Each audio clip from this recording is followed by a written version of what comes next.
Lucy Morgan's shift had ended, but something in the air tonight felt different. The low hum of the constellation room was a backdrop to the familiar clinking of glasses, the quiet murmurs of regular patrons. But then there were the newcomers. 4 dragons, each a monument to military precision, sat at the far corner of the room, their gleaming scales a mixture of red, green, copper, and blue. The stillness in the air wasn't just from the lack of conversation. It was grief, palpable and deep, like gravity itself had grown heavier in their presence. As Lucy approached, a peculiar shiver ran down her spine. They were hardly the rowdy, drunk patrons she'd been used to. No, these were veterans, hardened by something far worse than mere battle. They sat without a word, ordered nothing but water, and gazed at their glass as if it might offer them some salvation. Lucy served the leader, a massive red-scaled dragon, her eyes inadvertently catching a glimpse of his tattoo. 4 stars, crossed weapons. Her heart skipped a beat. It was the tattoo her mother had worn. "My mom has your tattoo," Lucy blurted out before she could catch herself. The room fell into absolute silence.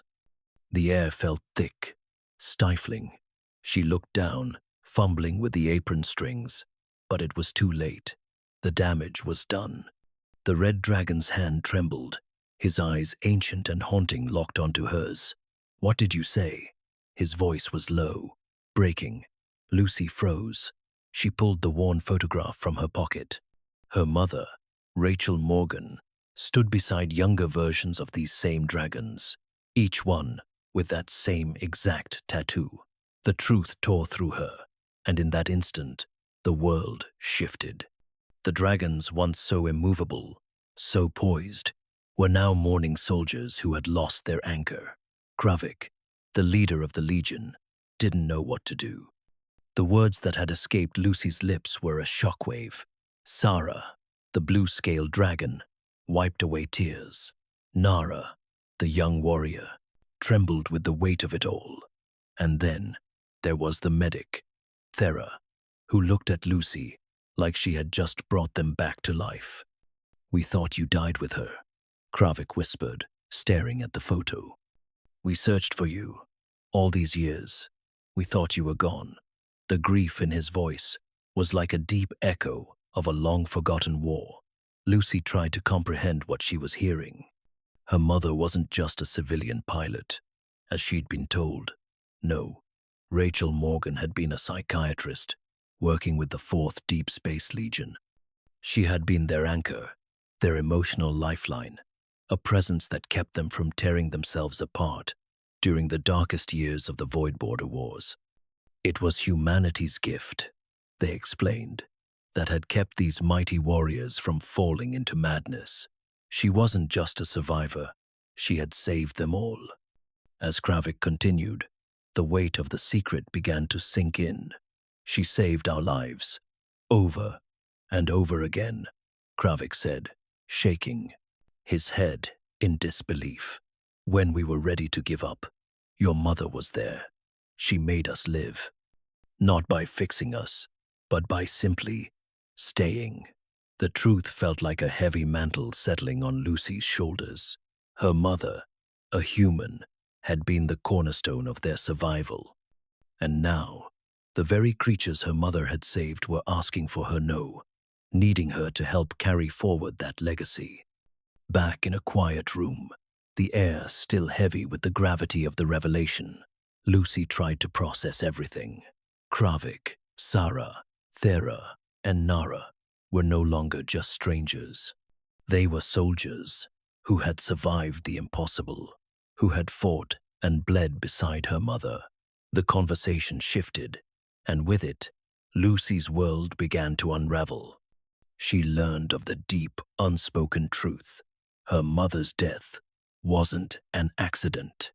The shuttle explosion had been orchestrated, a cover-up by the Galactic Council to silence the truth about human anchors and the psychological toll the Legion had suffered during the war. Rachel, knowing the catastrophic consequences of her work being suppressed, had attempted to leak the truth before she died. The four dragons, once invincible warriors, had been nothing more than broken beings in need of help, and Rachel had given it to them. Her ability to emotionally connect with the dragons, to stay with them through the darkest hours, had been humanity's hidden strength. But once Rachel died, the Legion fell apart. Kravik's face hardened as he told Lucy about the horrors they'd faced afterward. The galaxy was terrified, Kravik said. The idea that we needed humans to keep us sane, to keep us alive, it was a weakness they couldn't allow. Lucy stood in silence, the weight of her mother's actions sinking in. Her mother had changed the course of the war without ever firing a shot. The conversation shifted to what Lucy should do next. You have to tell the council, Sarah insisted, her voice filled with conviction. They need to know what your mother did, what humanity did for us. The anchors saved countless lives, including ours. Lucy, still reeling from the emotional storm that had swept through her, struggled to comprehend the enormity of her mother's legacy. She had lived an ordinary life, working as a waitress, thinking her mother was just a civilian pilot. But now, she was the only one left to tell the story. And telling it meant exposing the truth, the very truth the Galactic Council had worked so hard to bury. Krell, the conservative senator, had been adamant about the need to erase humanity's influence from the military. The idea of emotional dependency was something the elite couldn't accept, and Lucy knew that by telling the truth, she would not just be revealing her mother's hidden heroism, but she'd be putting a target on her back. But Lucy could no longer stay silent. The truth had to be told, and the universe had to understand that humanity's role wasn't one of weakness, but of vital strength. Weeks passed, and Lucy began her campaign, reaching out to the dragons who had known her mother and calling upon those who had been impacted by the anchors. The memorial service she proposed at the Constellation Room was more than just a gathering. It was a statement. It was a way to honor her mother, to bring attention to the forgotten heroes who had given so much, and to fight for the recognition they deserved. The room was filled with veterans, soldiers, and those who had known the sacrifices made. But as the ceremony progressed, a dark shadow loomed in the form of Senator Krell. His interruption came like a storm, cutting through the emotional atmosphere like a blade. "This is a mistake," Krell shouted, standing from his seat, his eyes cold with disdain. "This is a farce. You cannot just glorify human dependence." The room fell into silence as the air thickened with tension. But then, Kravik stood. His massive form loomed over the crowd, his eyes ablaze with the truth. "Without them," he growled, his voice reverberating through the room, "we would have all been dead." Krell's voice trembled with outrage as he stormed out of the room, his anger palpable. But for the first time in Lucy's life, she felt the weight of a new legacy settle on her. She wasn't just fighting for the truth about her mother anymore, she was fighting for the future of humanity. The dragons, despite their age and battle-worn bodies, stood with her. This was no longer about her mother's memory, it was about rewriting the future. Together, they forged a path toward a new initiative, one that would reintroduce human anchors into the military fold. The Crossroads Initiative was born. It would take time to see whether the galaxy's leaders would embrace the truth or remain bound by pride. But the truth, Lucy knew, would never be buried again. A few months passed, and the Crossroads Initiative gained traction. The first group of human anchors, including Rachel, Morgan's surviving colleagues, arrived at the facility near the Constellation Room. Their success was immediate. The psychological scars of the dragons, once so ingrained in their cultures, began to heal. The scars of war were fading. The work was difficult, but it was working. It wasn't magic. It was hard, painful work, but Lucy was there, just as her mother had been.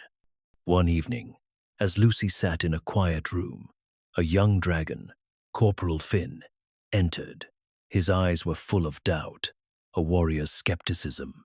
He had no idea how to trust the process. But Lucy, with the same calm compassion her mother had displayed, sat beside him. "It's not easy," she said quietly, "but I'll walk with you." And just like that, the first step toward healing was taken. Krell's defeat was a bitter pill. He came to the memorial, but his arrogance couldn't silence the truth. His efforts to destroy the movement had failed. The Crossroads Initiative had been a success, but the galaxy was not yet done with its reckoning.